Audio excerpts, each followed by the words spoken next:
अब एक आपके मन में सवाल होगा, जो नए होंगे, कुछ दिन से काम कर रहे होंगे, उनको समझ नहीं होगी कैसे पैसे कहाँ से आते हैं। ये सवाल है कि नहीं बहुत बड़ा? यार आप लोग इतने पैसे बता रहे हो, करोड़ों लाखों, ये हो गया, गाड़ी आ गई, मर्सिडीज आ गई, जगुआर आ गई, ये हो गया, कैसे हुआ ये? कैसे हुआ? कहाँ से आया? कहीं किसी का गला काट के तो नहीं दे रहे, कोई गलत काम तो नहीं कर रहे? ये समझना चाहते हैं कि नहीं?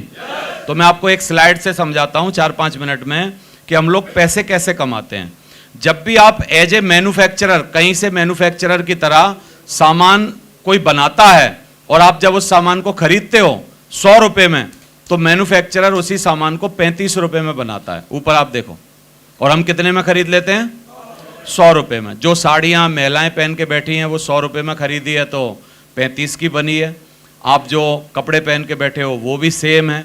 आप कोई और जूते पहन के बैठे हो, कोई घर में खाने पीने की चीज़ यूज़ करते हो, घर में कोई डेकोरेशन की चीज़, कोई भी आपके यहाँ गैजेट्स होता है, उसकी मैन्युफैक्चरिंग और रिटेल अगर हम देखें जो बेचा जाता है उसमें 65% का अंतर होता है। ये बात समझ में आ रही है? कई लोगों ने पहली बार सुना होगा ये बात, लेकिन ये होता कैसे है वो समझते हैं। मैन्युफैक्चरर C&F को देता है सामान, C&F डिस्ट्रीब्यूटर को देता है, डिस्ट्रीब्यूटर डीलर को देता है, डीलर रिटेलर को देता है, और हम महंगा सामान रिटेलर से खरीद लाते हैं। बीच में और महंगाई क्यों बढ़ती है? क्योंकि ट्रांसपोर्टेशन लगता है बहुत सारा, इधर से उधर सामान घूमता है तो ट्रांसपोर्टेशन लगता है। आप किसी भी रोड पे चले जाओ, हमेशा आपको 24 घंटे ट्रक घूमते हुए दिखेंगे।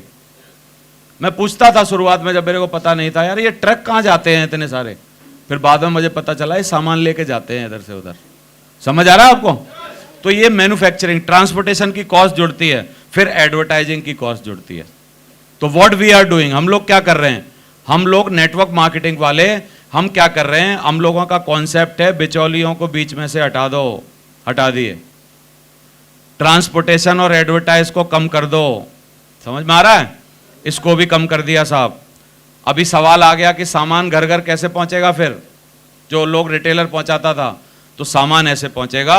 अब आप हमारे साथ काम करने आओगे, जैसे ये बंदे ने मन बना लिया काम करने का, और फिर आप ये 65% प्रॉफिट में हिस्सा बनाने के लिए आप अपने चाचा, अपना ताऊ, अपना मामा, अपना फूफा, अपना दोस्त, अपना नेटवर्क बनाओगे। मेरी बात समझ पा रहे हो? और जो काम रिटेलर डीलर कर रहा था और जो एडवर्टाइज का काम गोविंदा शाहरुख खान कर रहे थे, वो काम आज से आप करोगे। कितने लोगों को समझ में आ रही है मेरी बात? समझ आ रहा है? और वो जो उनको पैसे मिल रहे थे 65% हिस्सेदारी, वो आज से किसको मिलेगा? आपको। समझ आ रहा है? तो यहां कौन कौन होगा डीलर रिटेलर आपके पास? आपकी ताई का लड़का डीलर होगा, आपकी ताई खुद ही रिटेलर होगी। समझ आ रहा है? आपका मौसी का लड़का आपके नेटवर्क में होगा और उसको उसमें से हिस्सेदारी आएगी, पैसे मिलेंगे।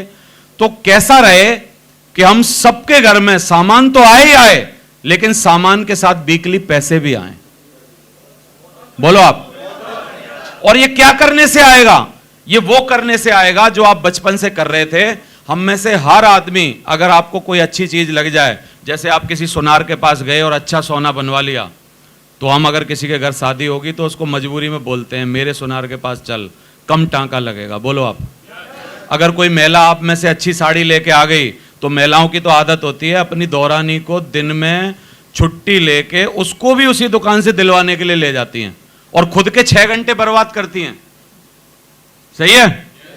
और वो जो साड़ी वाला है वो पहले आपको बेच चुका, फिर दौरानी को भी बेच दिया, लेकिन वो बदले में एक फॉल भी नहीं लगाता फ्री में आपकी साड़ी में। क्या आप एक ग्राहक लाइयो में फॉल लगा देता हूं आपके? बोलो आप। लगाता कभी? हम बचपन से लेके अब तक डॉक्टर को प्रमोट कर रहे हैं, पिक्चर को प्रमोट कर रहे हैं, सुनार को प्रमोट कर रहे हैं, स्कूल को प्रमोट कर रहे हैं, लेकिन कहीं से एक भी चवन्नी मिल रही है क्या हमको? नहीं मिल रही। आज के बाद सेम काम करना है, और अगर आप ऐसा करोगे तो क्या एक आध आदमी के मन में बात आएगी कि नहीं मेरे को करना चाहिए?